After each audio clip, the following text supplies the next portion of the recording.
එක්සත් ජාතීන්ගේ සංවිධානයේ කාන්තා දිනය වෙනුවෙන් අප සමග බෙදා හදාගෙන ඇති මාතෘකාවේ ප්‍රධාන අවධානය යොමු වන්නේ කාන්තාවන් සහ දැරිවියන්ට අදාළව අයිතිය සවිබල ගැන්වීම සහ ඔවුන්ගේ ප්‍රගමනය පිළිබඳ කරුණු කාරණා කෙරෙහි.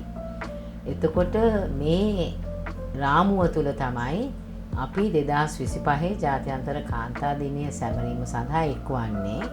ඒ වගේම මුලින්ම ඒ සඳහා එක්වන සියලුම කාන්තාවන් සහ රටේ පුරවැසියන්ට මම මගේ සුබ පැතුම් ගෙන එනවා. දැන් වසරෙන් වසර කාන්තාවන් සඳහා මේ ජාත්‍යන්තර කාන්තා දිනයේදී අප විසින් ගෙන යන ලද අර්ගලයේ ප්‍රතිඵල වශයෙන් ලංකාව තුළ මේ වන විට ප්‍රතිපත්ති සහ නෛතික සංශෝධන රාශියක් අපට දිනා ගැනීමට හැකි වී තිබෙනවා.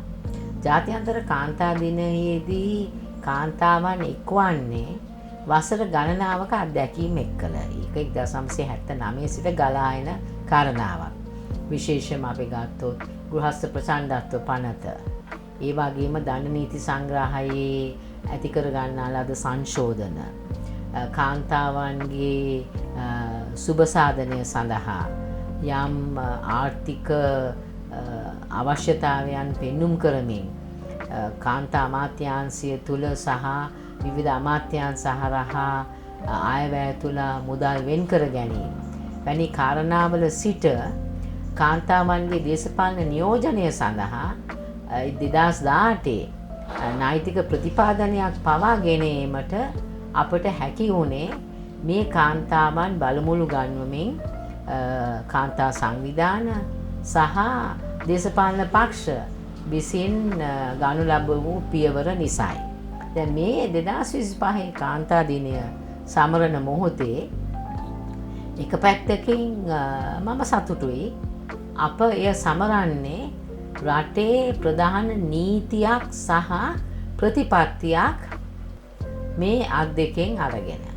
එක අතකින් අපේ අත තිබෙනවා 2024 අංක 27 දරන කාන්තා කොමිසම පිහිටවීම සම්බන්ධයෙන් වන පනත.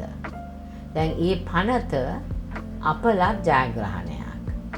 අනිත් අතින් අපේ අත තිබෙනවා සාමය කාන්තාවන්ගේ ආරක්ෂාව සඳහා වන ජාතික වැඩපිළිවෙල, ඉංග්‍රීසියෙන් අපි ඒකට කියන්නේ Women Peace and Security National Action Plan එක වගේම කාන්තා හිංසනයට එරෙහිව ජාතික ප්‍රතිපත්තිය සහ ජාතික වැඩපිළිවෙලත් ඒ අතේ තිබෙනවා. එතකොට මේ නීතිය සහ ප්‍රතිපත්තිය අත ඇතිව තමයි ලංකාවේ කාන්තාවන් 2025 කාන්තා දිනය සමරන්නේ. දැන් මෙය අප ලැබූ විශාල ජයග්‍රහණය හැටියට මා සටහන් කෙරුවත් දැන් මේ නීතිය සහ මේ ප්‍රතිපත්ති අපි කෙසේද රට තුළ ක්‍රියාත්මක කරන්නේ කියන කාරණාව සම්බන්ධයෙන් සංවාදයක්, වැඩපිළිවෙලක් සහ මැදිහත් වීමක් අවශ්‍ය වෙනවා. විශේෂයෙන්ම ජාතික කාන්තා කොමිසමට බලය ඉතා විශාල වශයෙන් පැවරී තිබෙනවා.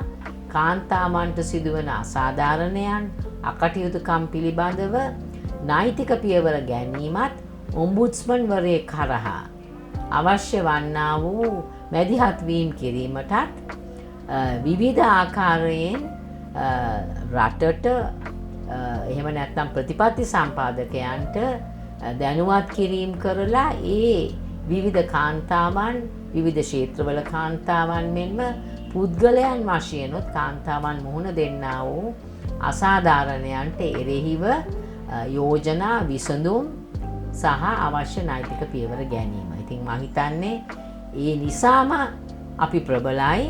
52 ප්‍රබල කටහඬ අපිට අර්ථාන්විත වන ලෙසත් අපේ කාන්තාවන්ගේ සමානාත්මතාවය, අපේ අයිතිවාසිකම් ලබා ගැනීම සඳහා යොදා ගැනීමටත් අපි මේ මොහොතේ අදිෂ්ඨාන කරගත යුතුයි.